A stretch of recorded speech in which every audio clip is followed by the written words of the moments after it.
ప్రతిదినం ప్రభు సన్నిధి. Praise the Lord. బాగున్నారా? మీరు బాగుండాలని ప్రతినిత్యం ప్రార్థిస్తూ ప్రభుని స్తుతిస్తూ ఉన్నాం ప్రియులారా.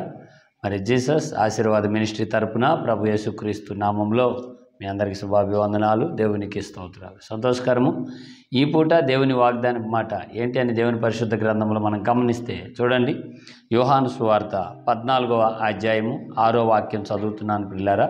అక్కడ ఇలా రాయబడిందండి, యేసు నేనే మార్గమును సత్యమును జీవమును, నా ద్వారానే తప్ప ఎవడు తండ్రి వద్దకి రాడు.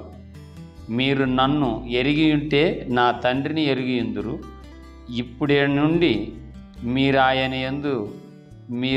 యందు ఎరుగుదురు, ఆయన చూచి ఉన్నారని చెప్పాను. పిల్లరా, నేనే మార్గము సత్యము జీవము అయ్యున్నానన్న మాటను యేసుప్రభు వారు యెరూషలేములో చాలా జనాల మధ్యలో మాట్లాడినట్లు మనకు సుపరిచితమే. అయితే ఈ పూట ఈ మాటే నేనే మార్గాన్ని సత్యాన్ని జీవాన్ని అని ఎందుకన్నాడంటే, మనిషికి నచ్చిన మార్గాలు ఏమండి భూమి మీద చాలా రకాలుగా ఉన్నట్లు మనం చూస్తాం. ఇవన్నీ మనకు నచ్చినటివి లేదంటే నీకు నచ్చినటివి అని కూడా మనం మాట్లాడుకోవచ్చు. అయితే సామెతల గ్రంథంలో కూడా ప్రభు ఒక మాట సెలవిస్తాడు, మనుషునికి నీతి మార్గాలని తనంతట తాను చాలా అనుకుంటాడు, కానీ అవేవి కరెక్ట్ అయిన మార్గాలు కాదు అన్నమాట దేవుడు తేటగా సామెతల గ్రంథంలో భక్తుని ద్వారా కూడా రాయించాడు. అయితే ఇక్కడ ఆయన చెప్పే మార్గం వేరు, నువ్వు ఆలోచించి నడుస్తున్న మార్గం వేరు అన్న మాటని తేటగా మనం అర్థం చేసుకోవచ్చు దేవుని పరిశుద్ధ గ్రంథంలో. ఎలాగూ అంటే చూడండి, ఆ మాట అంటాడు, యేసు నేనే మార్గమును సత్యమును జీవమును. 3 మాటలు చెప్తున్నాడు. సత్యాన్ని నేనే, నీవు నడవాల్సిన త్రోవను నేనే, నీకు కావలసిన జీవాన్ని కూడా నేనే అన్న మాటలు. ఈ మాట అన్నప్పుడు మీకు ఓ ప్రశ్న వస్తుందన్న ఆలోచనతో చెప్తున్నా. జీవాన్ని నేనే అంటే ఇప్పుడు మేము ఉండేది జీవంతో కాదా, మేము ఉండేది బ్రతికి కాదా అనుకుంటారేమో. పిల్లరా, బ్రతికి ఉండటం వేరు, జీవం ఉండటం వేరు అన్న విషయాన్ని మనకు అర్థం అవుతూ ఉంటుంది. మీకు అర్థమయ్యేటట్టు చెప్తాను చిన్న మాటగా. మాంసమును మనం కుందినప్పుడు, మాంసపు ముక్క చూసినప్పుడు పచ్చి మాంసం అంటాం, కానీ అది బ్రతుకున్నప్పుడు ప్రాణం ఉన్నది అంటాం. అంటే మేము బ్రతికలేమా అంటే వాక్యపూర్వకంగా మనం చూస్తే పిల్లరా, దేవుని జీవ మార్గంలో నడిపించబడిన వారు మంచి చెడులు ఎరిగి తెలివిగా కుటుంబాన్ని ఆత్మీయతను కాపాడుకుంటూ వెళ్తారన్న మాట అక్షరాల నిజం.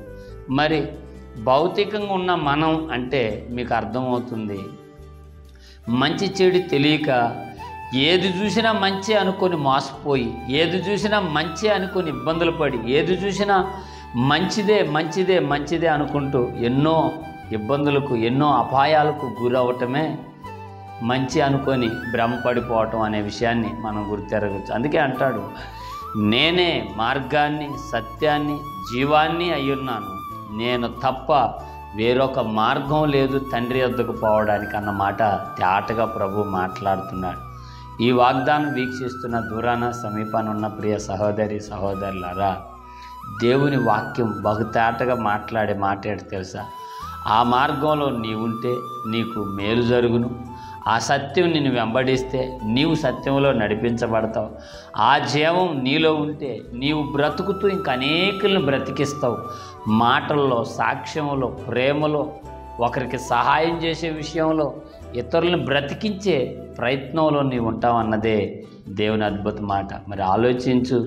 ఈ వాగ్దానం వీక్షిస్తున్న దూరాన సమీపాన ప్రియ సహోదరులారా, నీవు బ్రతుకుతూ అనేకులను బ్రతికించడం అనేది ఒక గొప్ప ఆశీర్వాదము, ఒక గొప్ప దీవెనకరమైన మార్గం భూమి మీద నరుడికని దేవుని వాక్యం మాట్లాడుతుంది. ఆలోచించు, ప్రార్థించు. అనేకులను బ్రతికించి దేవుని వైపుకు నడిపించేలా నీలో ఉన్న దేవుని జీవము అనేకులకు ఉపయోగమగునుగాక. ఆమేన్. ప్రార్థన. పరిశుద్ధుడైన మా తండ్రి, మీకు వందనాలు. ఈ వాగ్దానం వీక్షిస్తున్న దూరాన సమీపాన ఉన్న నీ పిల్లలను దర్శించి, నేనే మార్గాన్ని సత్యాన్ని జీవాన్ని, నా ద్వారానే తండ్రి వద్దకు పోవాలని మాట్లాడారు ప్రభువా. అయ్యా, చెప్పబడిన ఉపమానమే కానీ పలకబడిన జీవపు నీ మాటే కానీ అనేకులను జీవిస్తూ ఇంక అనేకులు జీవించే రీతిగా ఎవరిని అన్యాయముగా మోసము చేయక, కించపరచక, హేళన చేయక ఉండినట్టు నీ కృప నీ పిల్లలకు తోడుచ్చి దీవించి మీ నామని మహిమ తెచ్చుకున్నామని పరిశుద్ధుడైన యేసు నామములో ప్రార్థన చేయుచున్నాను తండ్రి. ఆమేన్. ఆమేన్. Praise the Lord. God bless you.